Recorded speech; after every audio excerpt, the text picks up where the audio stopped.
Mainly statistical বিভিন্ন data নিয়ে কাজ করব। তার মানে আপনার অফিসিয়াল ওয়ার্ক, ম্যাক্সিমাম অফিসিয়াল বলতে গেলে রিসার্চ ওয়ার্ক বলতে রিসার্চ ওয়ার্ক, এগুলো খুবই নর্মাল কাজ। আপনার কিছু কিছু বিশেষ কাজ থাকে, যেমন যারা গ্রাফিক্সের কাজ করে তাদের বিভিন্ন বড় বড় সফটওয়্যার ইনস্টল করে, ভিডিও এডিটিং, রেন্ডারিং, হাউসের কাজ করে, সেটার জন্য এক্সট্রা। আচ্ছা আচ্ছা, হ্যাঁ সেটাই আমি বলেছি। এগুলো আপনার ইন্টেল প্রসেসরের আছে, চাইলে আপনি রাইজেন প্রসেসরও নিতে পারেন। রাইজেন প্রসেসরটা হচ্ছে গ্রাফিক্স প্রসেসর, ঠিক আছে। আর এগুলো হচ্ছে ইন্টেল প্রসেসর প্লাস, এগুলোতে কোনোটাতে ডেডিকেটেড গ্রাফিক্স থাকে আর কোনোটাতে থাকে না। এই এখন আপনি আপনার পছন্দ মতো চুজ করতে পারেন। এটা হচ্ছে i7-10 দিয়ে, হ্যাঁ i7-10 দিয়ে আছে 16 GB র্যাম 512, হ্যাঁ। আর এটা আছে i5-10 দিয়ে 8 GB র্যাম 256 দিয়ে। দেখেন একই প্রোডাক্ট, একই ব্র্যান্ড, একই model, T470 T470, just configure processor i7-10 আর i5-10, 16 GB 512 আর 256। দেখেন এগুলো দেখেন, এরপরে আরো দেখতে চাইলে আমাকে বলবেন, আমি দেখাবো। এইচপি বলেন বা রাইজেন প্রসেসরে বলেন, দেখাবো। এগুলো সব এসএসডি না? হ্যাঁ এসএসডি সবগুলো, এখন আর এইচডিডি দিয়ে আসে না।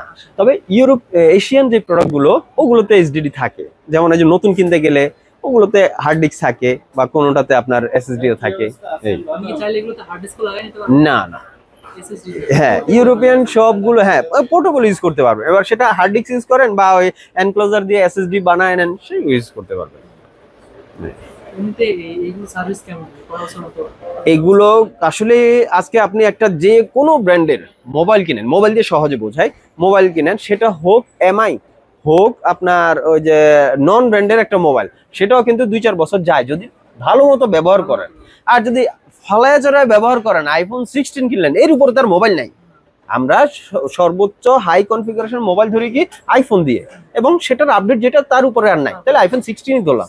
সেটা নিয়েও যদি আপনি হেলা ফেলা করে ব্যবহার করেন, হাত থেকে পড়ে যায়, ডিসপ্লে ভাঙে, টাচ কাজ না করে, এটা কার দোষ? মোবাইলের চালকের দোষ। তাহলে এগুলো কতদিন ব্যবহার করবেন সেটা হচ্ছে ইউজারের উপর ডিপেন্ড করে। হ্যাঁ এবার হয়তো ব্র্যান্ড এবং হাই কনফিগারেশনের জন্য ভালো বেশি কাজ করতে পারবেন, আর নন ব্র্যান্ড এবং কম দামি কনফিগারেশনের জন্য একটু মানে অত বড় বড় কাজগুলো করতে পারবেন না। এইটা হচ্ছে ডিফারেন্স, কিন্তু প্রোডাক্ট তো টিকবে। আপনি 10,000 টাকা দিয়ে মোবাইল কিনলেও 5 বছর ব্যবহার করতে পারেন, 1.5 লাখ টাকা দিয়ে মোবাইল কিনলেও 5 বছর ব্যবহার করতে পারেন। আমি যেটা চালাচ্ছি 6 বছর ধরে চালাচ্ছি। আচ্ছা, এই যে 6 বছর ধরে চালাচ্ছেন, এটা কিন্তু অত হাই কনফিগারেশন না বোধহয়। তাহলে কোরাই 3 অথচ এখনো চলতেছে, 6 বছর ধরে চালাচ্ছি। তাহলে এখন আপনি ইউজ করতেছেন বিধায়। আর 6 মাস আগে যে i5-10 জেন বা 12 জেন বা 13 জেন নিছে, সে মিস ইউজ করার কারণে বা মনে করেন লকটা মানে বিভিন্ন ধরনের মিস ইউজের কারণে বা তার আনফরচুনেটলি ব্যাড লাকের কারণে শর্ট হয়ে মাদারবোর্ড জ্বলে গেছে, এখন কি সেটা খারাপ? প্রোডাক্টটা খারাপ না, সেটা ইউজারের দোষ অথবা ব্যাড লাক।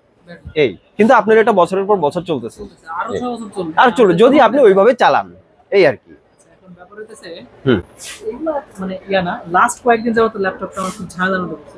আচ্ছা আচ্ছা, টানা করে ফেলছি। আচ্ছা, বাসায় গেছিলাম তো, এটা তো ফিজিক্যাল ড্যামেজ, একটা সার্টেন টাইম পর ফিজিক্যাল ড্যামেজ হবেই।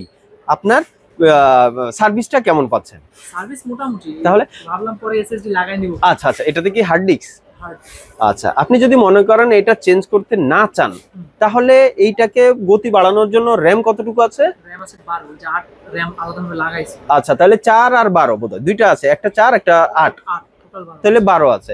তাহলে র্যাম ওই 4টাকে খুলে আরো 8 লাগালে 8 আর 16 হয়ে যাবে, যদি প্রয়োজন মনে করেন, আর না লাগালেও চলবে। কিন্তু হার্ড ডিস্কটাকে এসএসডি করেন, তাহলে আপনি এটা দিয়ে মোটামুটি আবার কাজ করতে পারবেন লং টাইম।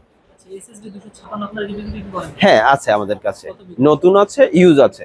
নতুন হচ্ছে যাদের এই অরিজিনাল এখান থেকে 256 কে 512 করবো, ওটা একটা প্রাইস কমে ধরে আমরা রেখে দিই, কারণ ওটা আপনারটা আপনি নিয়ে যাওয়া মানে ফেলে রাখবেন। এই আর হচ্ছে নতুন পাবেন, সেটা 3 বছর ওয়ারেন্টি থাকবে। আর যেগুলো ইউজ কিন্তু ল্যাপটপের সাথে, ওগুলো ইউজ কিন্তু হয়তো আমরা 7 ডেজ বা 15 ডেজ একটা চেকিং ওয়ারেন্টি দেই। এগুলো ইউজগুলো অরিজিনাল, আর নতুনগুলো হচ্ছে কেনা মার্কেটের, যেমন আপনার ট্রান্সেন বলেন বা কিং স্পেস বলেন। হ্যাঁ ওটা 3 বছর ওয়ারেন্টি পাবে, ওটা 256 পড়বে আপনার হয়তো 2700, 2800 বা 3000, ব্র্যান্ড বেদে 200 টাকা কম বেশি। জি, আর এই হার্ড ডিস্ক যদি পোর্টেবল করি এটার জন্য এটার জন্য আপনার একটা এনক্লোজার কিনতে হবে, ওইটা খাপের ভিতর ভরে আমরা কিনে আমরা করে দিব। এনক্লোজারটা আপনার 550 টাকা বা 600 টাকা বা 700-800 টাকা নিবে, বিভিন্ন ধরনের থাকে, আপনি যেটা পছন্দ করেন 2-3টা আনলে যেটা পছন্দ। পোর্ট তো চেঞ্জ করা যায় না, কোনটা? Core i3 কি তার Core i5 না না, প্রসেসর চেঞ্জ করা যায় না। ল্যাপটপের দুইটা জিনিস, খালি র‍্যাম আর রম, এই দুইটাকে বাড়ানো কমানো যায়। কিন্তু বছর দিয়ে কি ইউজ করা যাবে কিনা? আপনি এক কাজ করেন, যদি আপনি মনে করেন যে এটা দিয়ে তো এখনো কাজ করেন,